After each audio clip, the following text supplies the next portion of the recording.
There are a number of things you need to accomplish before you begin working with a collection. Your supervisor will determine which collection you will work on and should also give you some basic training on how to accomplish your following tasks. While your supervisor may assign you to more than one collection, please remember to work on one collection at a time. Don't attempt to multitask when it comes to processing. Put the entire collection or components of a collection that you are working on in an area with adequate shelf and table space. Be sure not to intermingle collection materials from different collections. Your supervisor should also give you some basic training on how to implement the following guidelines. Examine the materials without trying to arrange them. Record the following information. Is there a discernible order to the collection?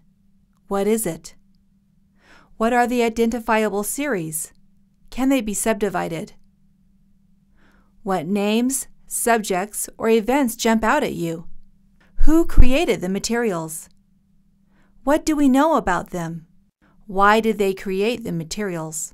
If this information is not readily available, do some brief research. What media types are in the collection? Do they require special care? These should include photographs, film, artifacts, or other record types. Research the history of the collection. Who donated the collection to the university?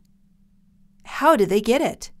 Is this all there is, or are there other parts of the collection in private or institutional hands? Confirm with your curator whether the collection is a new collection or an addendum to an existing collection. Determine if there are any restrictions associated with the collection. Your supervisor should have provided you with documentation of any donor-requested restrictions. In addition, during processing, you may discover materials that you feel would be damaging or distressing to the creator or others mentioned in the collection.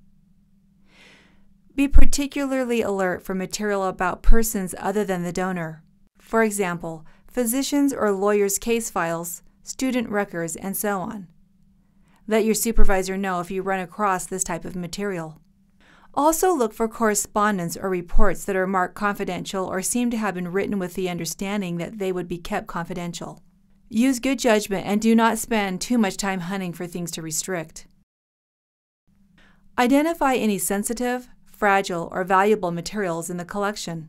This material should be earmarked for the manuscript vault according to the directions given you by your supervisor. If enough of this type of material is present, you should recommend that the entire collection be placed in the manuscript vault. Fragile material should be kept with the collection when possible. This often means that you will need to complete a conservation worksheet so that conservation work can be done on the materials. If you have any questions, please consult your curator.